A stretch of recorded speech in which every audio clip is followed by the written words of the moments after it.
Muy buenas noches, doctores. Vamos a comenzar con la jornada del día de hoy con el tema correspondiente a aborto.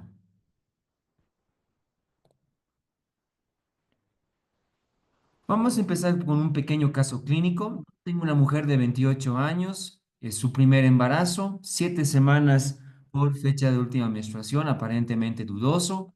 Refiere cuadro clínico de 2 días de evolución caracterizado por la presencia de sangrado genital en escasa cantidad, color rojo oscuro sin la presencia de dolor abdominal. No tiene antecedentes familiares de enfermedades genéticas o malformaciones. Signos vitales estables, normales, y al examen ginecológico del cervix sin modificaciones cervicales. Dentro de sus laboratorios destaca en esta paciente una hemoglobina de 10 gramos sobre decilitro, una glucemia de 85. En la ecografía se ve un saco gestacional de 20 milímetros sin la presencia de un embrión. La paciente es profesora de educación física, ¿no? Eso es. Así que en función de este casito, pues al final obviamente de la disertación vamos a volver a analizarlo y vayan pensando de a poquito qué es lo que podemos diagnosticar en esta paciente, cuáles serían las medidas para justamente la misma.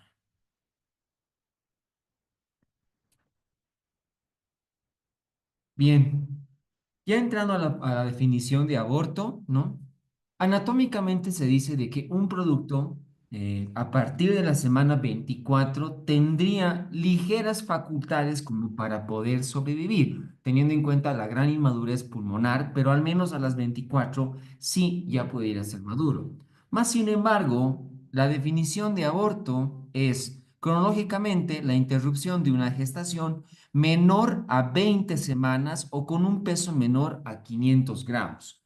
Sí, hay un pequeño acápite, dice que con 750, que se llama gramos, ligeramente tendría esas chances como para poder sobrevivir un producto, ¿no?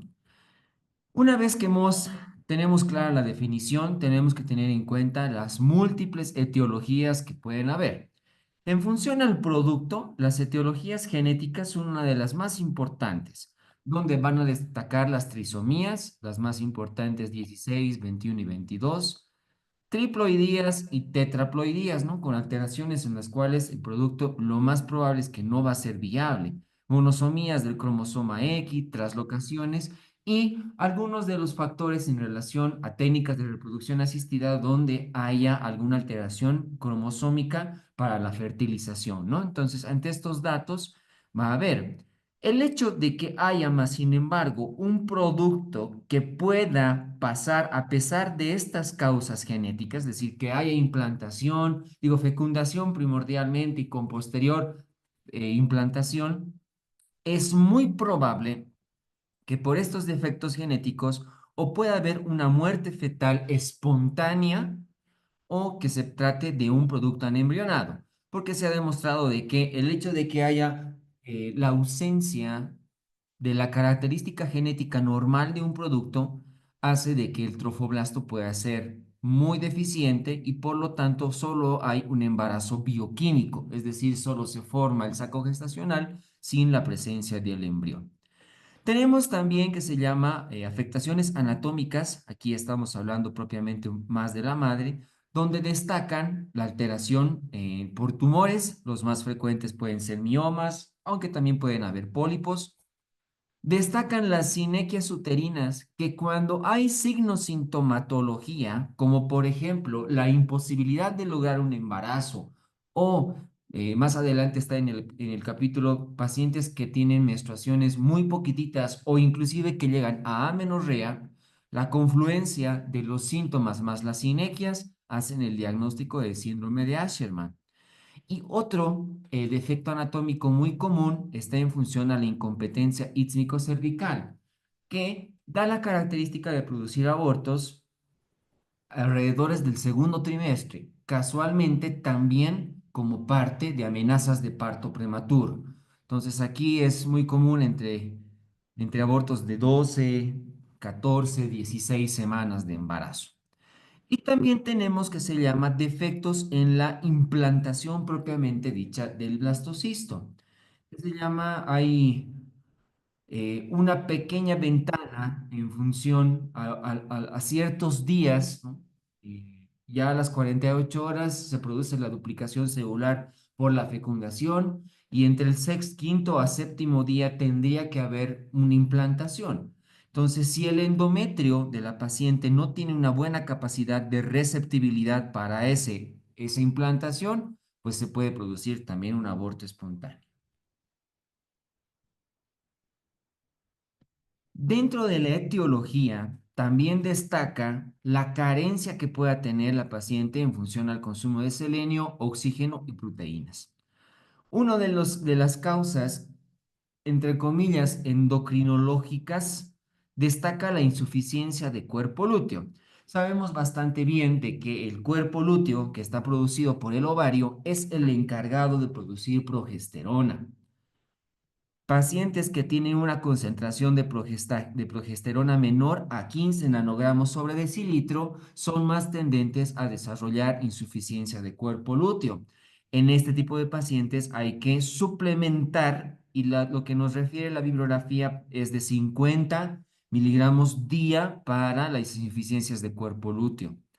Otro está en función al síndrome de ovario poliquístico porque este puede producir elevación en los andrógenos y los andrógenos resisten a la progesterona producida por el cuerpo lúteo. Dentro de los cuadros infecciosos hay muchísimos que pueden producir, agentes etiológicos que pueden producir aborto en general. Están clamidia, treponema pallidum, vaginosis bacteriana, E. coli, micoplasma, ureoplasma. Las infecciones que son tanto del tracto genital, tracto urinario y gastrointestinal tienen mucha connotación. Las pacientes con algunas zonas de desprendimiento, como por ejemplo los hematomas subcoriónicos, pueden ser también parte de la etiología, el estrés materno y en función a la edad se ha demostrado que las pacientes con edad materna avanzada, es decir, mayores a 35 años, tienen un factor de riesgo para poder tener abortos espontáneos.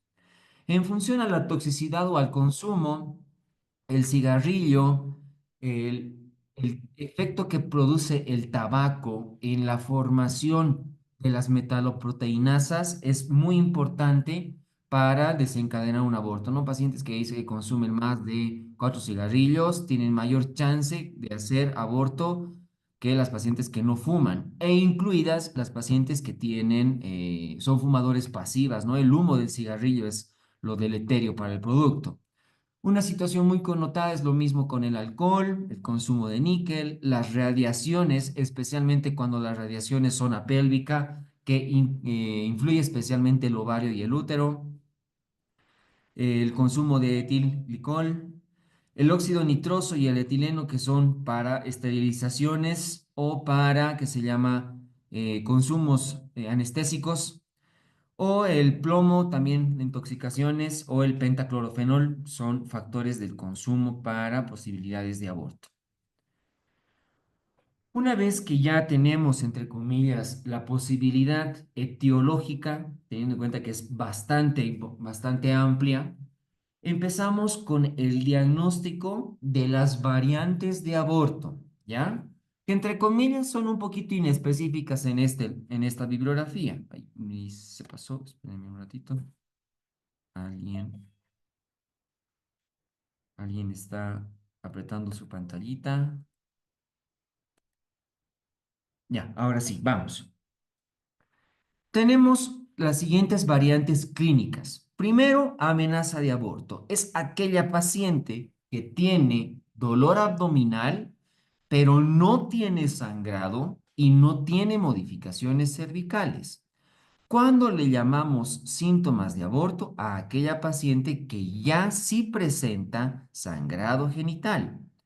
Aborto en evolución es aquella que además del sangrado va a presentar modificaciones ligeramente cervicales, muy ligeras, ¿no? El cuello solamente está entreabierto y a veces el tacto nos permite palpar, ¿qué se llama? El asomo que va a tener el producto en un desprendimiento. Y aborto incompleto es el cese, entre comillas, en parte del dolor, pero la paciente presenta aún persistencia del sangrado genital con probabilidad de modificaciones cervicales. Aborto completo es aquella paciente que sí data el hecho de que haya eliminado tejido y que conforme ha pasado el tiempo también ha salido todos sus síntomas y su sangrado genital desde el punto de vista clínico. En la ecografía se vería prácticamente un útero vacío. Tenemos la variante de aborto retenido. En el aborto retenido dice, las pacientes que con un saco gestacional mayor a 35 milímetros y que dentro de su interior no se logre ver un saco gestacional, digo un embrión, es el diagnóstico para aborto retenido, donde las variantes en huevo muerto retenido, ¿no? Un embarazo muerto, o el embarazo anembrionado. Esas dos variantes maneja el aborto retenido. Pacientes van a presentar ligero sangrado sin modificaciones cervicales y algunas inclusive van a presentar regresión de sus síntomas neurovegetativos. Van a presentar regresión de las náuseas, de los vómitos, del sueño.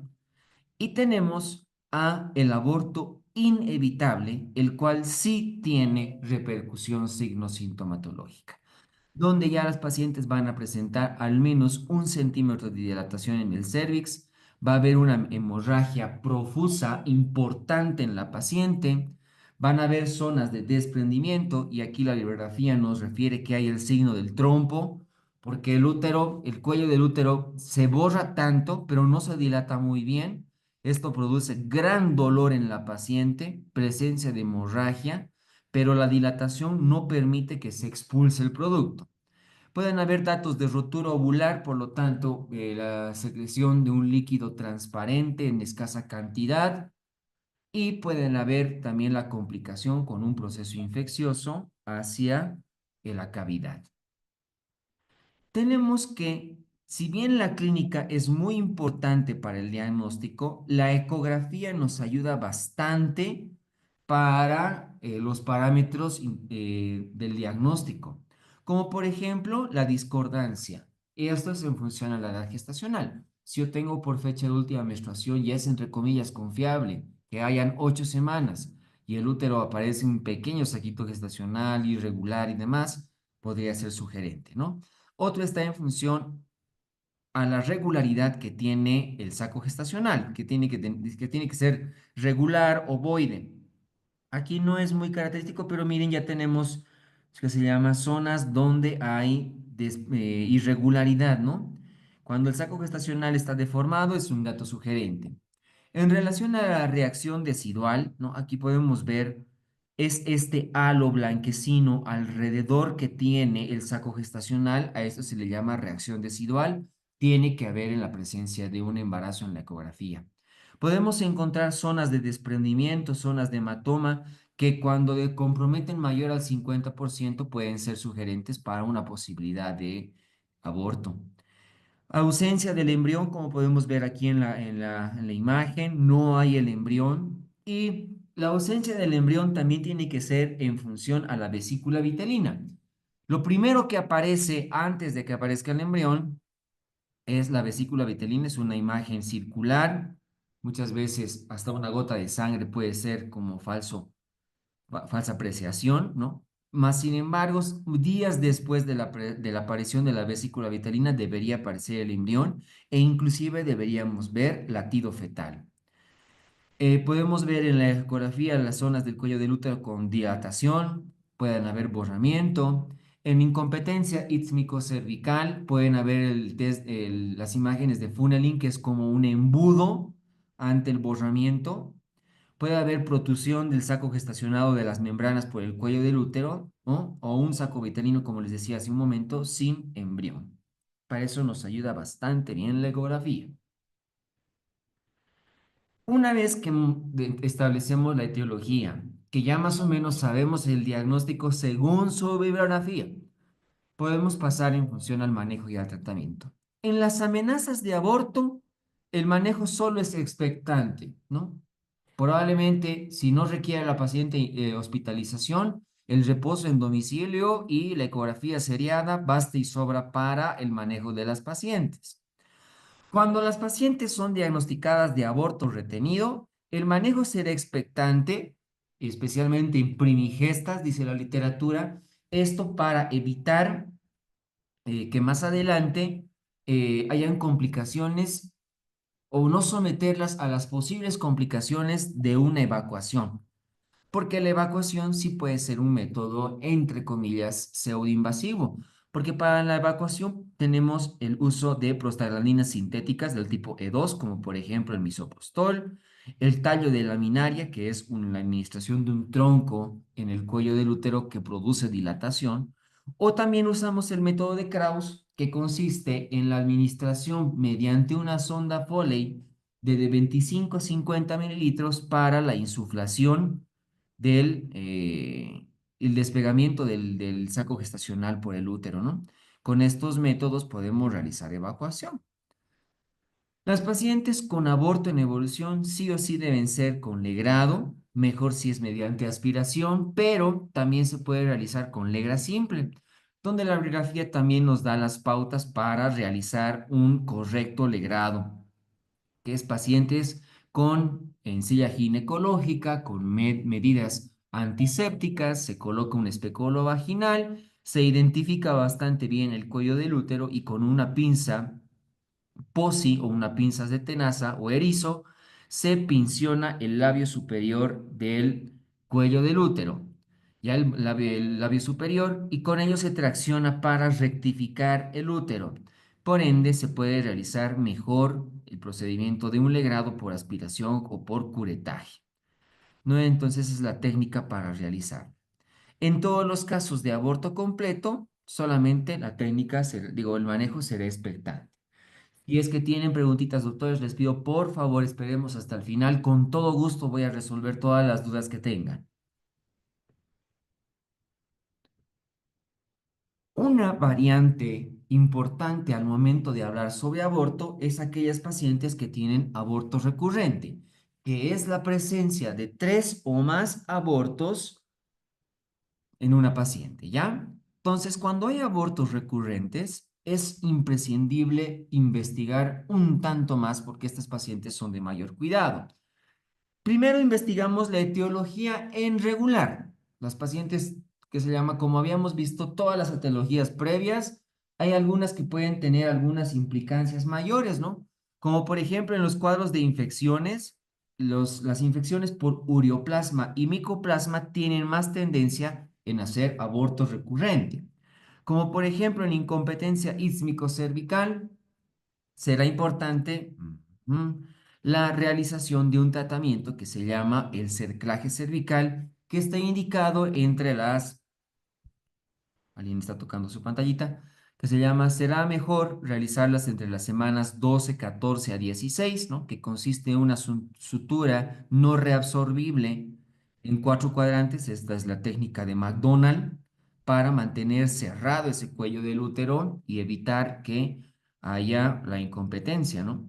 Las pacientes con cinequias uterinas que además tienen sintomatología, es decir, hay síndrome de Asherman, tienen más tendencia a hacer abortos recurrentes. Factores hematológicos se puede buscar, ¿no? Como la deficiencia del factor 8, hipofibinogenemia, que es menor a 60 miligramos sobre decilitro, o alteraciones de la proteína C. Factores inmunológicos, y aquí destaca primordialmente el síndrome de anticuerpos antifosfolipídicos, que se manifiesta por anticuerpos antilúpico y anticardiolipina. Estas pacientes además tienen el antecedente de sangrados, y no solo desde el punto de vista ginecológico, presentan sangrados al cepillado de los dientes, epistaxis, otorragia, tienen tendencias al sangrado. Y además son pacientes que pueden tener dentro de la historia ginecológica tendencia a hacer preeclampsia, tendencia a hacer abortos recurrentes sin causa, de causa inespecífica o partos prematuros de causa inespecífica, óbitos fetales de causa inespecífica.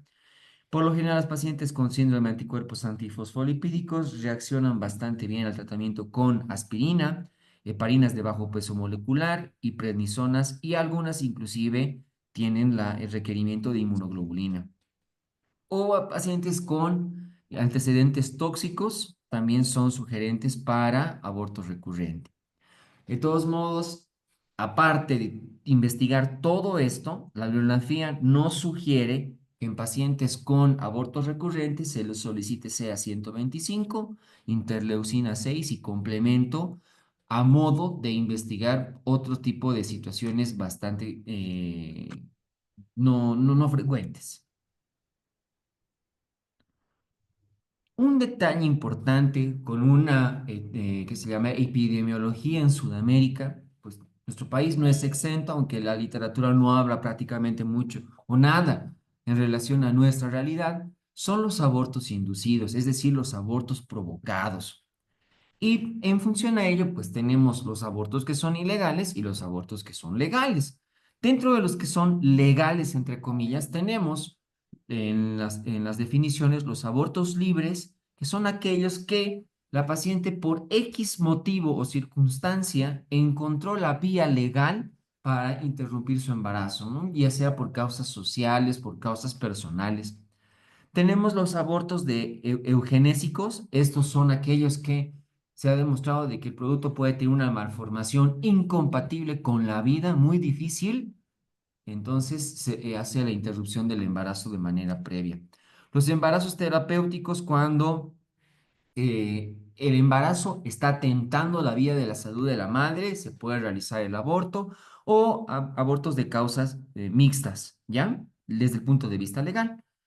Hay que tener en cuenta en la historia, cuando una paciente acude a un aborto inducido, que hay ciertas particularidades, como por ejemplo en la edad es más frecuente en edades jóvenes, en función a la paridad es más frecuente en pacientes que no tienen embarazo. En relación al estado civil, son las pacientes que son solteras. Grado de instrucción, mientras la paciente es más letrada, se ve mayor tendencia a la interrupción del embarazo. Pacientes que tienen problemas familiares, sociales, tienen más chance. Pacientes con actividades físicas o actividades laborales a presión importante o con pacientes con violencia familiar tienen mayor tendencia a realizar abortos provocados y muchos de ellos son abortos clandestinos, abortos ilegales, donde hay una gran tasa de complicación en relación a las pacientes, que por lo general son hemorragia, perforación uterina y infección, y es por a veces legrados con ausencia de técnica quirúrgica importante, ¿no? Aquí podemos ver cómo se está haciendo un legrado sin el pinzamiento correspondiente, es más tendente a perforación uterina. O si no hay las medidas antisépticas correspondientes, van a haber datos de infección, ¿no? Otros métodos son como por ejemplo los naturales, la administración de sustancias dentro del cuello del útero, ¿no? Se destacan las ramas de perejil, dice la literatura, y que este tipo de ramas es más propenso como para poder realizar abortos infecciosos por Clostridium perfringens, muy importante. A veces el uso irracional de los medicamentos para producir un aborto puede producir hemorragias incoercibles que pueden comprometer la vida de la paciente. Pero la complicación más temida va a ser el proceso infeccioso, donde la infección primordialmente puede pasar a cavidad uterina propiamente dicha, ¿no? Producir una ligera endometritis y el síntoma cardinal para la infección por aborto va a ser la aparición de fiebre y síntomas generales. Esta puede evolucionar a ser mioparametritis, se ya infecta el miometrio y los parametrios. Puede evolucionar a periperitonitis con secreción hacia las trompas y parte del tejido circundante al ovario. Puede haber peritonitis con la perforación y la aparición de líquido purulento ya en cavidad peritoneal. Otra complicación es la trombofibritis de los vasos ilíacos de extremidades inferiores también. El absceso y cuando se drena puede producir fácilmente un choque séptico. Una connotación muy importante, porque todas estas últimas de parametritis para abajo tranquilamente pueden repercutir en un síndrome de respuesta inflamatoria en la paciente sistémica que puede repercutir en la muerte de la misma y que Clostridium perfringens tiene una particularidad de hacer un choque séptico brutal, ¿no? Hay datos de anemia, hay datos de cianosis, hay datos de ictericia, oliguria, hipoperfusión, tan rápidas que desencadenan rápidamente en la muerte de la paciente, pero con un buen tratamiento antibiótico y con medidas preventivas pueden haber tasas de recuperación en las pacientes. Por lo tanto, cuando ya hablamos de aborto séptico, tenemos que hablar de que hay pacientes con aborto séptico de bajo riesgo y de alto riesgo. ¿No? Bajo riesgo es cuando la paciente tiene menor a 8 semanas y alto riesgo es cuando la paciente tiene mayor a 8 semanas. Esto porque se llama el crecimiento del producto, el crecimiento también del aborto y que se llama la repercusión hemodinámica es más importante cuando un útero es más grande. Las pacientes con diagnósticos de sepsis, perdón, van a presentar inicialmente datos de hipoperfusión, va a haber anemia, va a haber oliguria, va a haber alteraciones en la motilidad intestinal y también va a haber repercusión en los signos vitales, como por ejemplo, va a haber taquicardia, va a haber hipotensión, va a haber fiebre, va a haber taquipnea incluida. Por lo tanto, la bibliografía nos dice, en pacientes con aborto séptico de bajo riesgo, sugiere el tratamiento antibiótico en función a la asociación de penicilina más cloranfenicol, o clindamicina más gentamicina, o metronidazol con ciprofloxacina. Y en las pacientes con aborto séptico de alto riesgo están los siguientes regímenes: penicilina con clonifenicol más gentamicina, aquí es triasociado, o clindamicina más gentamicina, más el uso o bien de ceftriaxona o bien de metronidazol, ¿no? En alto riesgo son triasociados y en bajo riesgo son biasociados. Cuando la paciente es refractaria al tratamiento o es un útero perforado con una capacidad vital que se llama de difícil manejo, es decir, su útero está prácticamente muerto, o la hemorragia es incoercible y la paciente está con datos de choque, tendremos que realizar como tratamiento la histerectomía. Un dato no importante que se llama, me olvidaba, inclusive en pacientes con sepsis por Clostridium perfringens pueden hacer fácilmente émbolos tromboembólicos infectados a todo el cuerpo y es hasta frecuentemente encontrar endocarditis bacteriana. Antes de comenzar con nuestras preguntitas, eh, repasamos nuevamente nuestro caso clínico en función a lo que habíamos visto, ¿no? Tenemos una mujer de 28 años de edad, eso quiere decir es paciente joven, su primer embarazo y cursa con 7 semanas de embarazo aproximadamente por fecha de menstruación dudoso. 2 días de evolución caracterizado por la presencia de sangrado genital en la escasa cantidad, color rojo oscuro, sin la presencia de dolor abdominal. No tiene antecedentes familiares ni enfermedades genéticas, nada. No hay modificaciones cervicales, ¿no? Entonces tenemos una hemoglobina de 10 gramos sobre decilitro en esta paciente, glicemia de 85. La ecografía, muy importantemente, me dice que hay un saco gestacional de 20 milímetros sin la presencia de embrión, ¿no? La paciente es profesora de educación física por su actividad física.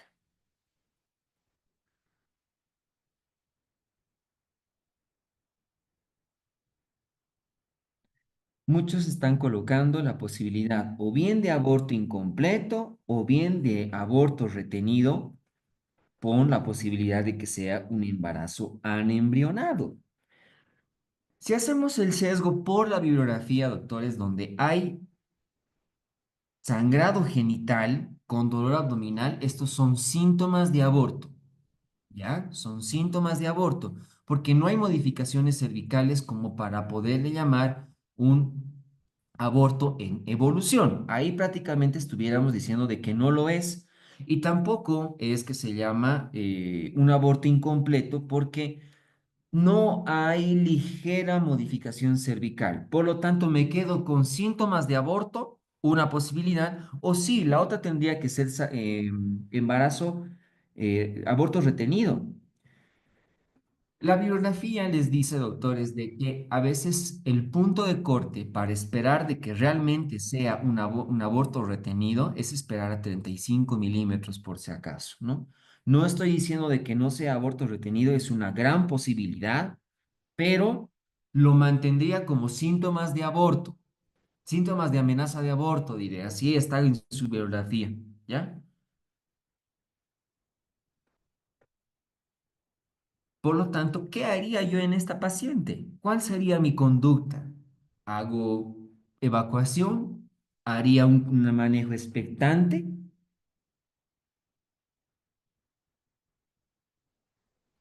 Yo considero, antes de esperar a estos 35 milímetros para que no haya embrión, tal vez sí hago manejo expectante, porque además la paciente es primigesta. Y su biografía dice, si es primigesta y si fuera aborto retenido, espere a ver si va a haber manejo, evolución espontánea de ese aborto. En pacientes multigestas, o ya según multíparas, ahí ya se podría realizar evacuación directa probablemente, ¿no? A partir de ahora, todos nuestros temas patológicos, vamos a presentar un casito clínico para ir viendo que se llama posibilidades de diagnóstico y tratamiento. Muy bien, doctores. Ahora sí, ustedes son dueños del chat. Vamos a comenzar con nuestras preguntitas programadas para el día de hoy. Pregunta, ¿cuál es la causa más frecuente de aborto espontáneo en el primer trimestre? ¿Infecciones maternas, alteraciones cromosómicas, malformaciones uterinas, endocrinopatías o incompetencia cervical?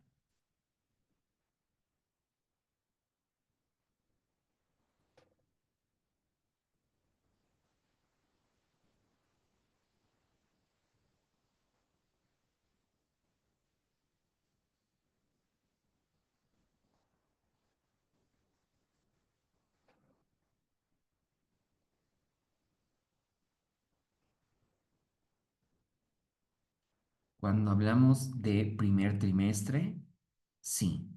Las afectaciones más frecuentes son las cromosómicas, es decir, las genéticas del embrión, ¿no? Entre un 50 a 70% de los abortos del primer trimestre se deben a anomalías cromosómicas incompatibles con la vida.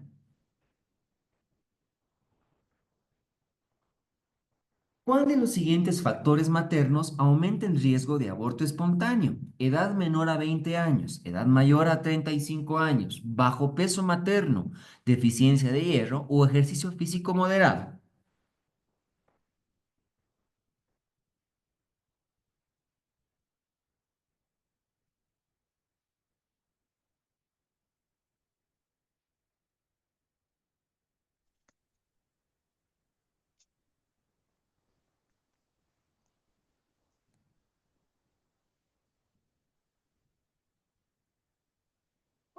La edad materna mayor a 35 años, ¿no? Y esto es con una curvatura, porque las pacientes con mayor edad tienen mayor chance de hacer justamente cromosomopatías por un, que se llama envejecimiento o por una mala calidad ovocitaria. La incidencia de abortos espontáneos aumenta significativamente con la edad materna avanzada, por mayor frecuencia con alteraciones cromosómicas. ¿Qué factor endocrino se asocia con abortos recurrentes? Hiperprolactinemia, hipotiroidismo subclínico, insuficiencia lútea, hiperandrogenismo o síndrome de ovario poliquístico.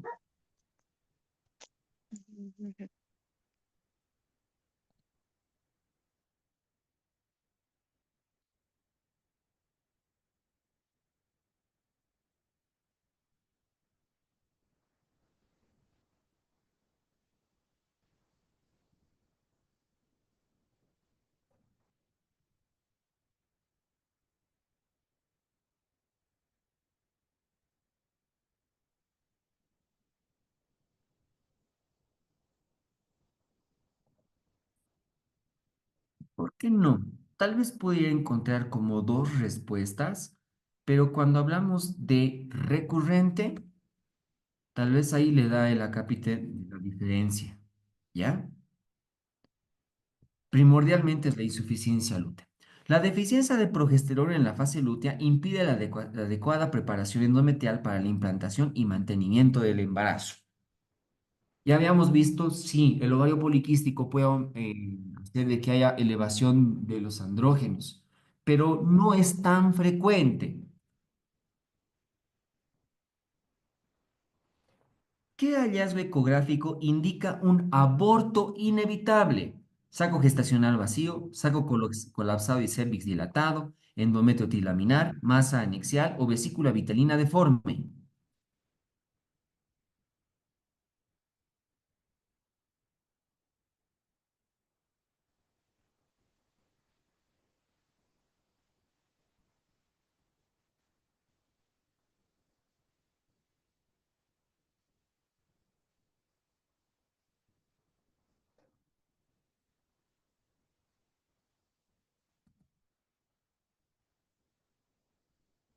Sí, es un saco colapsado y con cérvix ya dilatado, porque el inevitable es el que tiene dilatación de 1 centímetro o más, entre comillas. La dilatación cervical con ruptura de membranas o colapsa de saco indica un aborto inevitable por ecografía.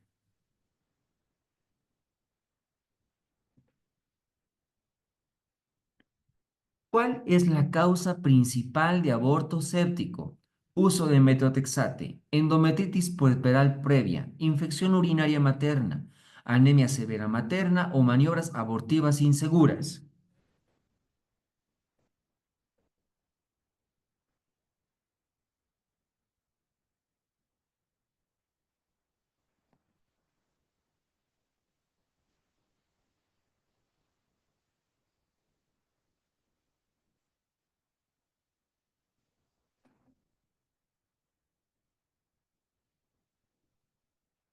Sí, la bibliografía dice de que las pacientes con más chance de hacer complicación infecciosa por aborto es con maniobras abortivas inseguras.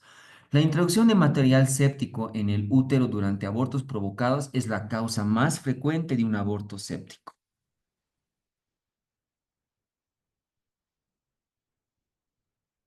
Pregunta, ¿cuál es el agente infeccioso más común en aborto séptico? Escherichia coli, Streptococcus pyogenes, Clostridium perfringens, Neisseria gonorrea o Clamidia trachomatis.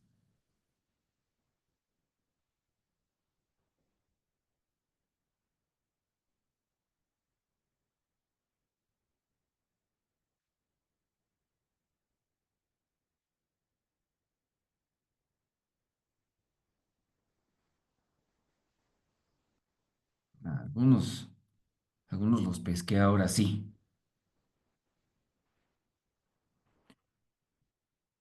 Lo voy a poner de esta manera con esta pregunta, ¿no? La pregunta puede ser más común, puede ser el más agresivo con mayores complicaciones o el más frecuente en aborto recurrente, ¿ya? Cuando hablamos así más común en aborto séptico, a secas, más común en aborto séptico es Escherichia coli.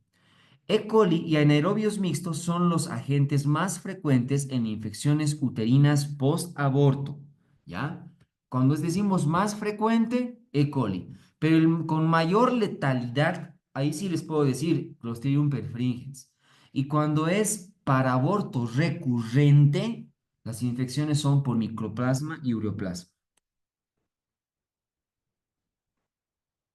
¿Qué hallazgo ecográfico se observa en el aborto retenido? Ausencia de vesícula vitelina, saco gestacional irregular, ausencia de cuerpo lúteo, saco gestacional colapsado sin actividad cardíaca o engrosamiento endometrial.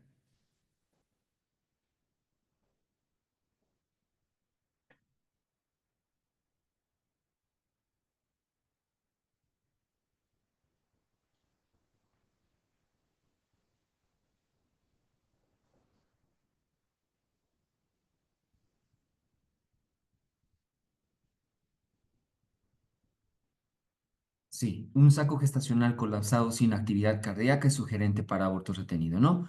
La ausencia de latido cardíaco con saco deformado indica aborto retenido.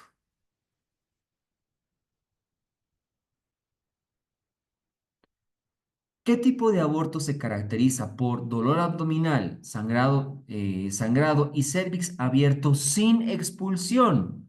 Amenaza de aborto, aborto inevitable, aborto incompleto, aborto retenido o aborto séptico.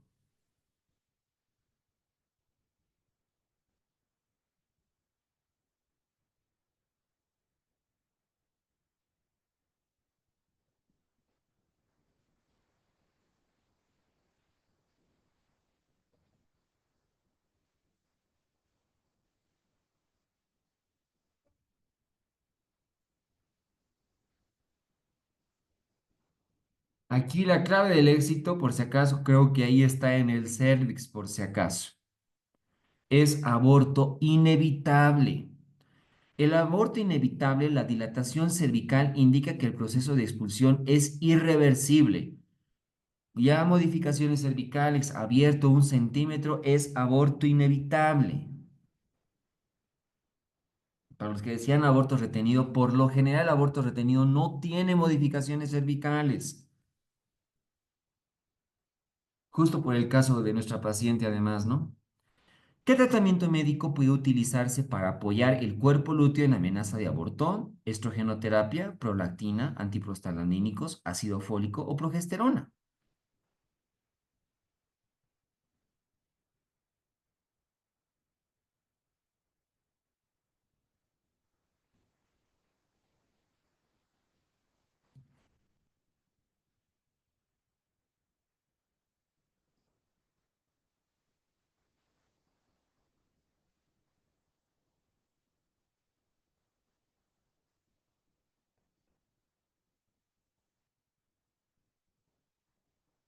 Facilita. La administración de progesterona ayuda a mantener el endometrio secretor y previene contracciones uterinas. La dosis que sugiere la bibliografía para insuficiencia de cuerpo lúteo es 50 miligramos diarios. ¿Cuál es el manejo de elección del aborto retenido en pacientes estables sin signos de infección? Histerectomía, metrotexate intramuscular, evacuación uterina, inducción con oxitocina o manejo expectante.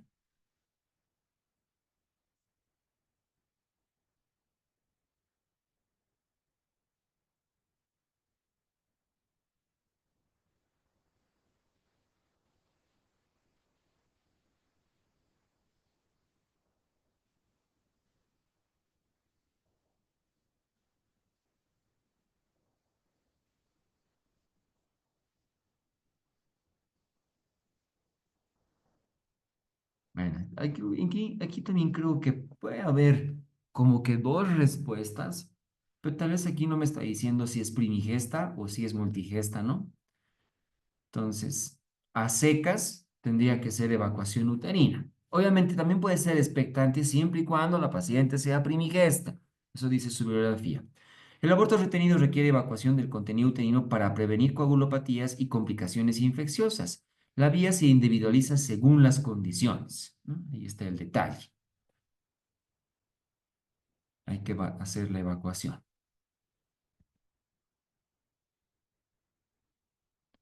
El aborto retenido de evolución prolongada, estudio de laboratorio es clave para descartar coagulopatía.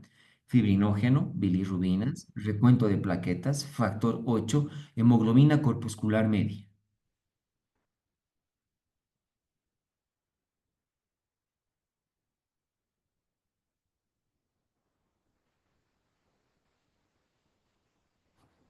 Mm, mm, mm, mm.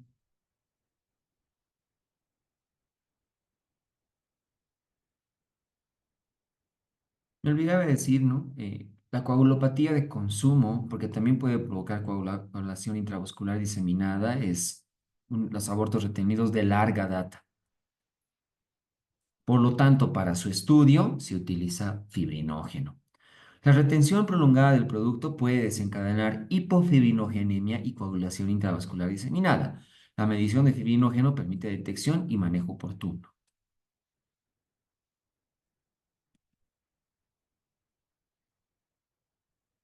¿Cuál es el tratamiento inicial del aborto séptico? Antibióticos de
Ahora sí, no me fui, doctores. Sí, se cortó, creo, la luz por un ratico.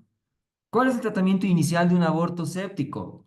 Antibióticos de amplio espectro, oxitóxicos, legrado uterino, corticoides u 6 a hemoderivados. 7 que me llame.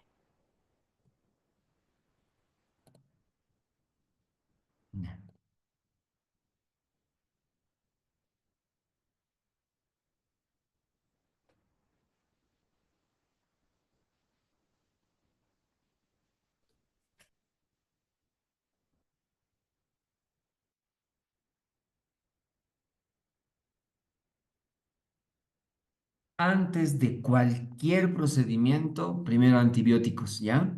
Antes de la evacuación uterina se debe iniciar antibióticos y medidas de soporte para evitar la sepsis generalizada. Otro detalle muy importante en primero administrar antibióticos antes de hacer legrado y evacuación es que un útero infectado es como útero en mantequilla. Fácilmente se puede hacer perforación uterina en este tipo de abortos.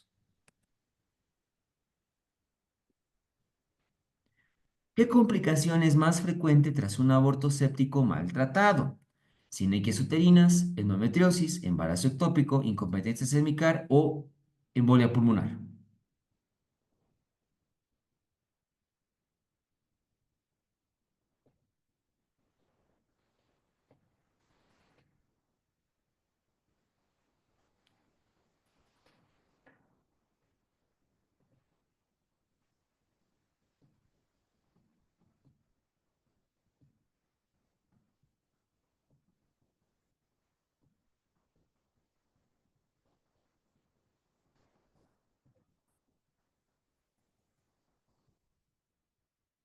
Por si acaso no dice endometritis, ¿eh?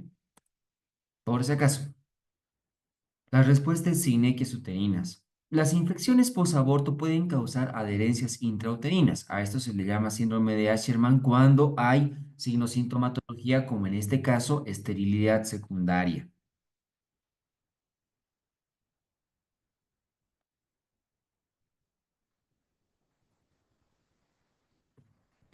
¿Qué alteración uterina se asocia con abortos recurrentes? Útero en retroversión, la endometriosis, hiperplasia endometrial, mioma subseroso o el útero bicorne.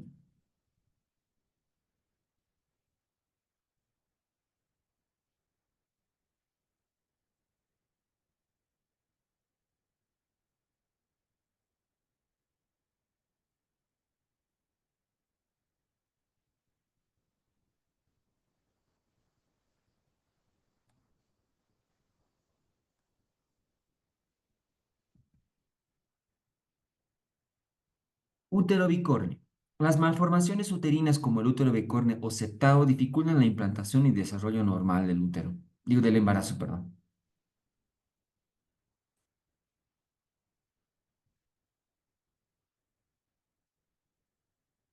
Alguien dice, ¿podría ser D también? No, porque el mioma subseroso es para afuera. ¿Cuál es la principal causa inmunológica de aborto recurrente? Hipotiroidismo, diabetes mellitus, VIH-Sida, síndrome antifosfolipídico o síndrome de Cushing.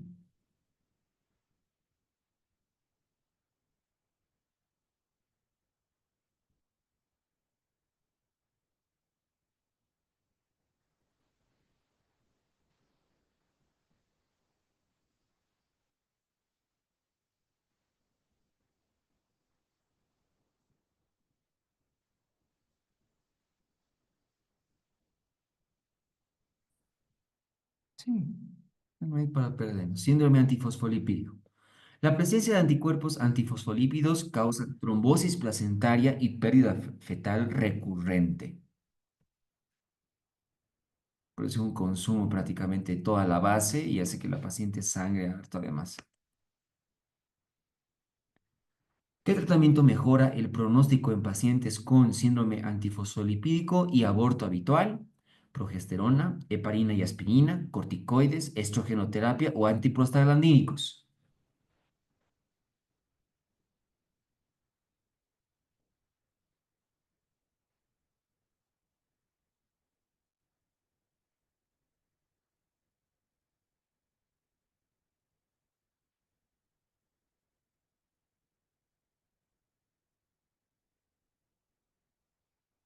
No, la dosificación de heparina y aspirina, heparinas de bajo peso molecular y aspirina a bajas dosis es la clave para síndrome de anticuerpos antifosfolípido. La terapia anticoagulante previene la trombosis placentaria y mejora la viabilidad fetal. ¿Cuál es la principal causa anatómica de aborto recurrente? Incompetencia cervical, endometriosis, miomas subserosos, poliquistosis ovárica o hiperplasia endometrial.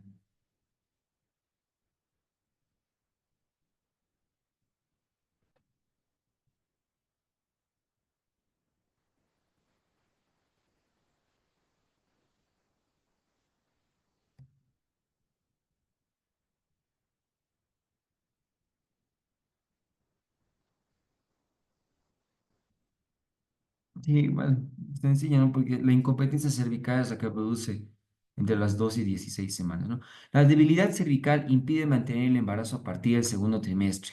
Por eso produce abortos recurrentes. ¿A qué edad gestacional se realiza cerclaje cervical? Una vez se diagnostica el embarazo, 8 semanas, 12 semanas, 20 semanas o 36 semanas.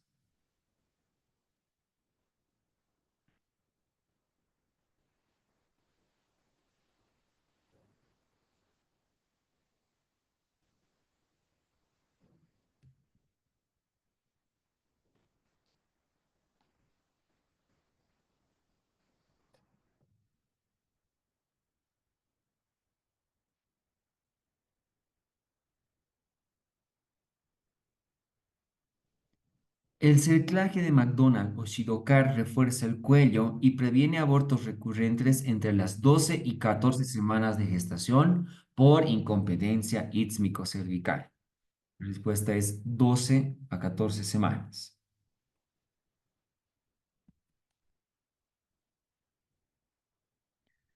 Bien, doctores, muchísimas gracias por su atención. Yo quedo predispuesto a partir de ahora a todas las preguntas que ustedes tengan. Eh, Doctor, según la bibliografía, ¿desde qué semana hasta qué semana se realizan los distintos tratamientos? Es decir, ¿hasta qué semana puedo realizar un legrado AOME u otro? Gracias. Dos, esta bibliografía aconseja el cerclaje cervical debido a que la bibliografía anterior no se recomienda. Doctores, primordialmente les ha salido una nueva bibliografía y su examen va a entrar de esta bibliografía, que para mí es más antigua que la anterior, y ya la anterior inclusive es antigua, pero bueno, ahora tienen que adecuarse a esta bibliografía. Por lo tanto, si en esta dice que hay que hacer cerclaje cervical en incompetencia ísmico-cervical a las 12 a 14 semanas, pues esa es la respuesta.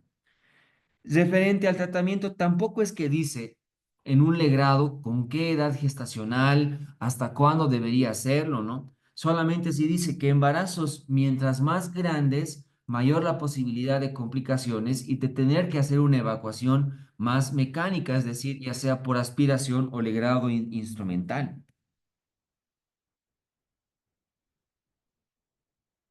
Doctor, ¿puede repetir los agentes infecciosos implicados en aborto?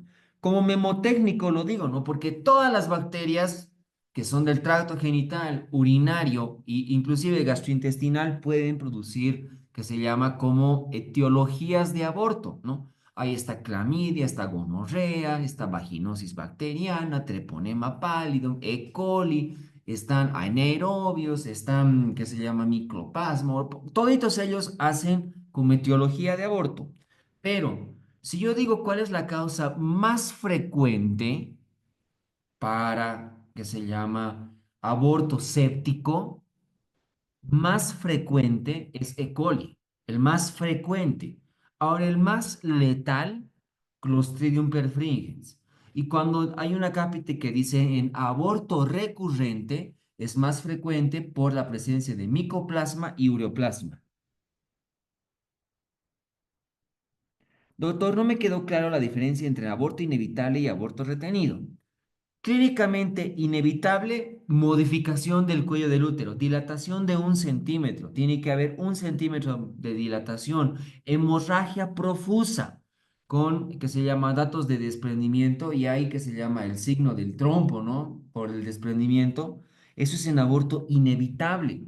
En aborto retenido no hay modificaciones cervicales. Por lo general el sangrado es escaso, es más oscuro, que se llama, y ahí puede haber regresión de los síntomas. La paciente ya no tiene náuseas, ya no tiene vómitos, ya no tiene sueño. Desde el punto de vista ecográfico, inevitable es un saco gestacional totalmente colapsado, ya no se reconoce nada y hay modificaciones, es decir, un cuello entreabierto, un cuello con dilatación vamos a encontrar en la ecografía. Mientras que un aborto retenido, el saco gestacional puede aparecer con un producto sin latido o sin la presencia de un embrión, ¿no? Doctor, ¿puedes repetir los tipos de aborto? Creo que ya lo dije, ¿no? Ahora, ahí también tenemos amenaza de aborto, solo dolor. Síntomas de amenaza de aborto, dolor con sangrado sin modificaciones cervicales. Aborto en evolución, puede haber ligera modificación cervical y palpar productos de degradación al momento de hacer el tacto. Aborto incompleto es que se llama ligero sangrado, remite un poquito, dice la literatura el sangrado y puede haber un cuello entreabierto, tampoco está dilatado. El retenido no hay modificaciones cervicales y el inevitable está dilatado 1 centímetro. Doctor, ¿cuál es el criterio para diferenciar entre aborto incompleto y completo? Creí que era 17 milímetros de espesor del endometrio, pero mencionó 35. No, el 35 es el diámetro del saco gestacional. Ahora, el endometrio, que se llama en incompleto, va a estar ocupado por restos, que va a haber un mayor contenido heterogéneo en la ecografía cuando es incompleto. Cuando es aborto completo, prácticamente no vamos a encontrar nada y muy probablemente ese endometrio va a estar delgadito. Doctor, entonces, ¿cuáles serían los criterios ecográficos de aborto retenido? Bueno, todo lo que estoy respondiendo es en función a su bibliografía, por si acaso, ¿no? Porque yo probablemente no maneje actualmente todos estos criterios, ojo, pero que se llama, ¿qué dice en su bibliografía para aborto retenido? La presencia de un saco gestacional que no tenga ni vesícula vitelina para la edad gestacional correspondiente sería un dato sugerente. Que ya aparezca vesícula vitelina y que después no aparezca un embrión, dice ecografía ginecológica transvaginal, yo creo que ahí lo está confundiendo con lo que me decían hace rato, 17 milímetros por ecografía transvaginal y 35 milímetros en ecografía transabdominal, ya deberíamos ver embrión, ¿no? Pero si no hay, aunque después, párrafitos, 2 párrafos más abajo, o creo que el siguiente dice, vamos a tomar entonces como punto de corte un saco gestacional de 35 milímetros sin la presencia de embrión, es aborto retenido.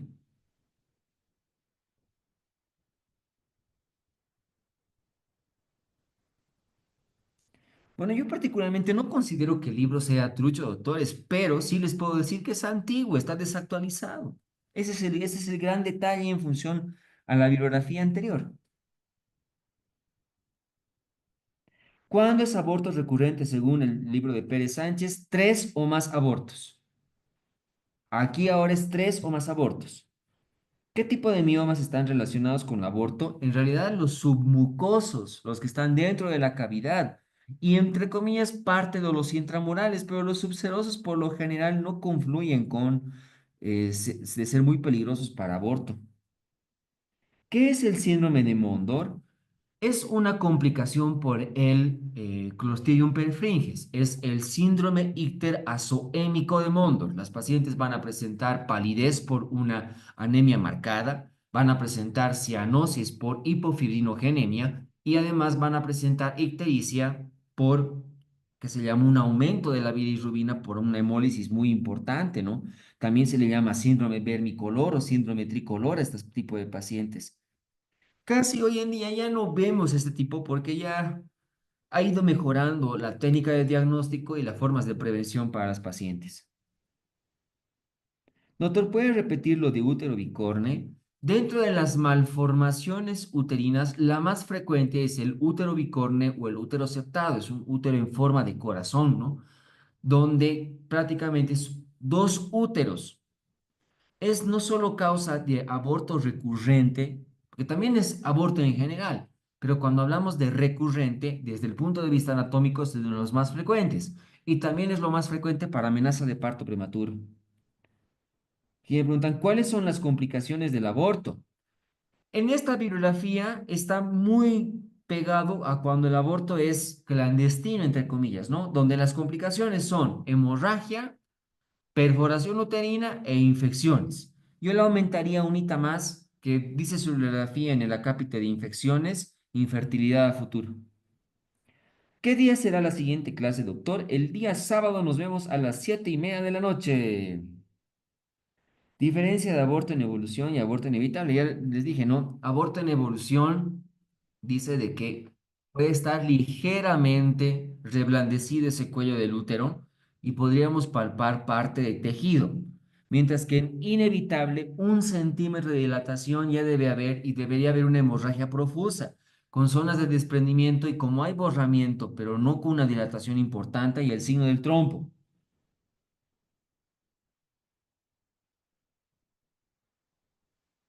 Entre comillas, aborto inminente es lo que acabo de decir hace rato, ¿no? Inminente es con dilatación importante y evolución ligeramente, la manifestación del cuello del útero.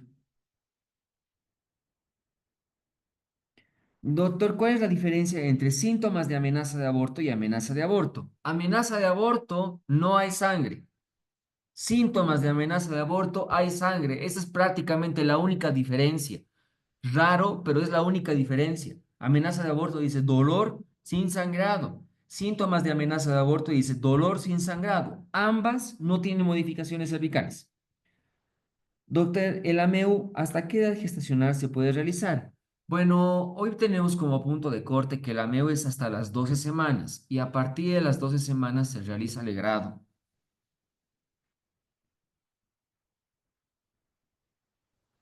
Bueno, su bibliografía no lo está poniendo como aborto habitual, ¿ya? Lo mantiene como aborto recurrente, pero ello para que no se mareen en función a esta bibliografía, les recomiendo que los dos sean lo mismo, para que no se mareen. ¿Cuáles serán los temas del sábado? Y espérenme un ratito, ahorita les digo que tenemos.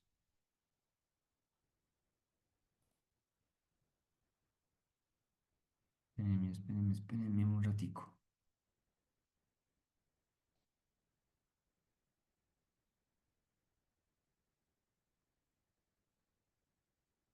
Espérenme un ratito, por favor, doctores, yo les digo en un momentito cuáles los temas. Estoy revisándolo en este preciso Diabetes. instante. Creo que sí. Tenemos diabetes gestacional y embarazo múltiple para el día sábado, doctores. Ahora sí.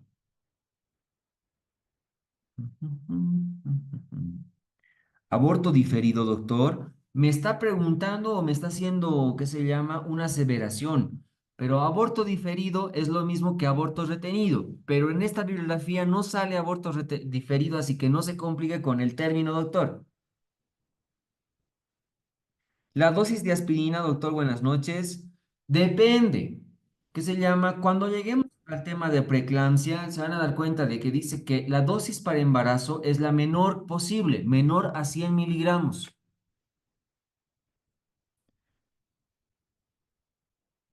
Doctor, la profilaxis con antibiótico en aborto séptico, ¿con cuánta antelación al procedimiento se administra? Si es desde el punto de vista profiláctico, si es dosis única, porque el hecho de decir profiláctico es dosis única, es inmediatamente se diagnostique la complicación de una posibilidad de aborto infectado o de aborto séptico. Ya nomás debería de administrar, entre comillas, no se espera más adelante, es pronto la administración. Doctor, cuando acabe los temas, ¿volveremos a repasar o ya no? ¿De qué? O sea, cuando terminemos todo el temario, vamos a repasar de nuevo. ¿A eso se refiere, doctora? Si podría ser un poquito más específica, porfis. ¿Se puede descargar mi suprostol con sello de médico general? Sí se puede, pero por ordenanza del Servicio Departamental de Salud y por ende del Ministerio de Salud, hoy en día todas las recetas de misoprostol están siendo auditadas por si acaso doctores, donde en la receta de misoprostol tiene que figurar nombre de la paciente, carné de identidad, dirección de la paciente, diagnóstico de la paciente, el medicamento, dosis y por qué, para qué se le está administrando. Nombre del médico, sello del médico, carnet de identidad del médico, dirección del médico. Está bien complejito realizar la receta de misoprostol así nomás por así, así que yo prefiero decirles que se cuiden las espaldas. Doctor, la clase de lunes es posible que lo pueda subir a la plataforma. Yo hablé con administración para que lo suba.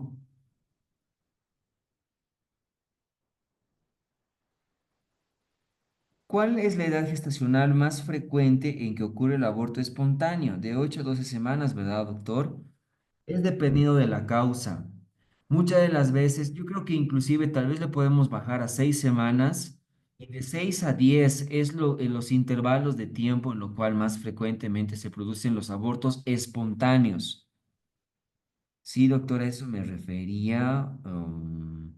Bueno, doctores, creo que tienen un cronograma donde gineco estamos pues hasta creo la primera semana de diciembre con todo, doctores, porque después de seguro van a presentar otras ramas.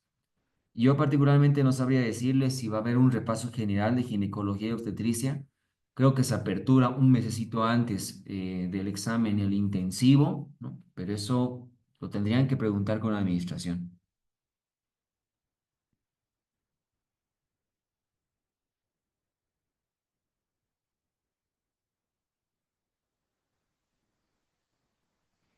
A ver, aquí me dicen una pregunta como si fuera prácticamente el parcial. ¿Cuál es la edad gestacional más frecuente en que ocurre el aborto espontáneo? Antes de la semana 6, entre la semana 8 y 12, entre la semana 14 y 16, después de la semana 20. Después de la semana 20 ya no es aborto, es parto prematuro, entre comillas, ¿no? Y en cualquier momento del embarazo tampoco es una pregunta desde el punto de vista, creo, pedagógica realizada. No creo que les pregunten algo así.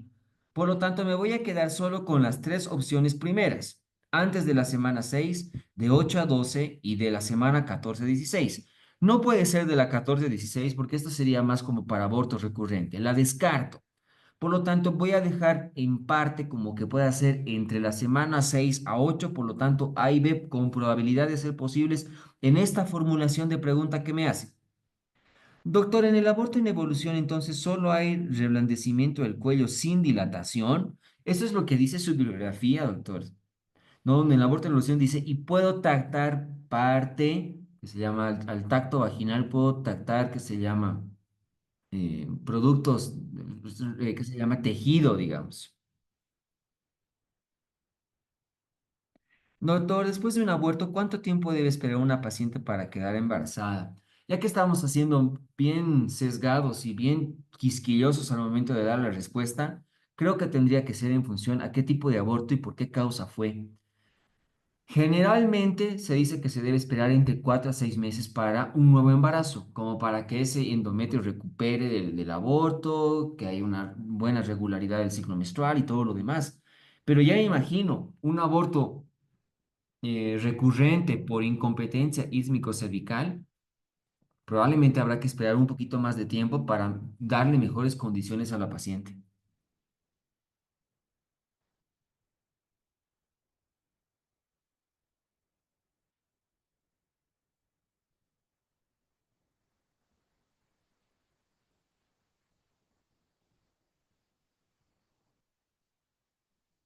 Creo que ahora sí, ya no tenemos más preguntas. Bueno, de manera inicial les pido disculpas por el retraso del día de hoy, doctores. Ah, ya, aquí. En caso de una rotura ovular en paciente con cerclaje, ¿se administran antibióticos? Bueno, ya vamos a llegar al tema de ruptura prematura de membranas en su momento.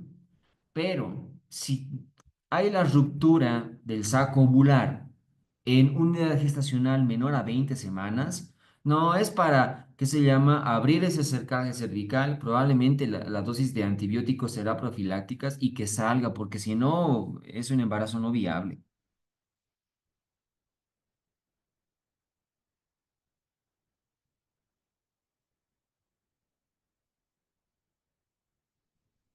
Doc, ¿se puede repetir los tipos de aborto según la serigrafía? Bien, hay amenaza de aborto, síntomas de amenaza de aborto, hay aborto en evolución, aborto retenido, aborto incompleto, aborto completo y aborto inevitable. Esos son los tipos de aborto según la bibliografía. Y bueno, le aumentaría yo dos, ¿no? Que están más adelante como complicaciones, pero son el aborto séptico de bajo riesgo y de alto riesgo.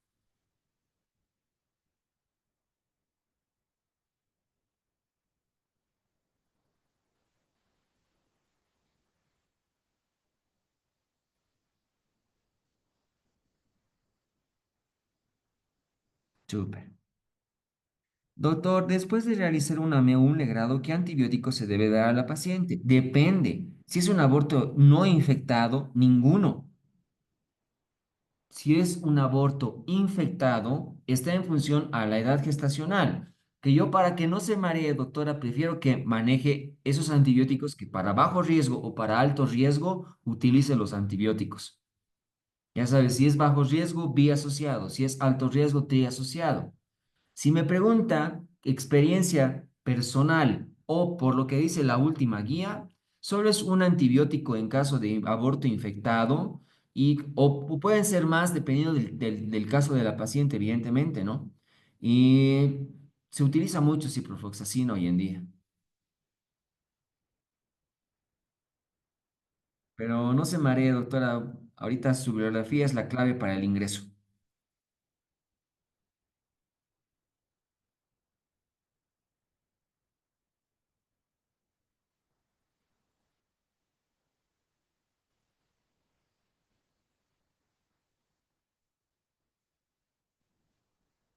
No hay más, no hay más, no hay más preguntas, doctores.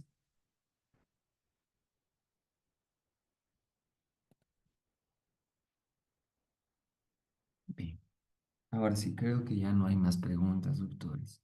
Siendo este detalle, los espero el día sábado. Tengan muy buena noche.